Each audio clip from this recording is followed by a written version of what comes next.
بسم اللہ الرحمن الرحیم۔ السلام علیکم ورحمۃ اللہ وبرکاتہ۔ سعودی عرب کی تازہ ترین نیوز کے ساتھ میں ہوں محمد ندیم احمد اور آپ دیکھ رہے ہیں نیوز آل ورلڈ۔ سب سے پہلے نیوز ہیڈ لائنز۔ سعودی عرب یوم الوطنی پر سب سے بڑے ایئر شو کی تیاریاں۔ سعودی عرب کورونا وائرس کے نئے کیسز 551، 28 اموات۔ یمن میں ایرانی ہتھیاروں کی اسمگلنگ، روسی سیلر گرفتار۔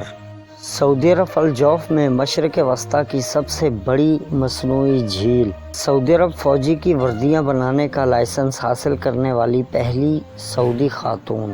جبل عمد کی آگ پر 80% قابو پا لیا گیا۔ تبوک کے حسمی پہاڑ تجارتی قافلوں کی اہم منزل۔ اور دمام میں پولیس نے لڑکی کو اقدام خودکشی سے روک دیا۔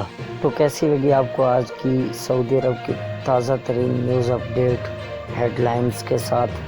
اگر اچھی لگی ہو تو لائک کرو، کمنٹ کرو اور شیئر کرو، اور ہاں، میرے چینل کو سبسکرائب کرنا مت بھولنا۔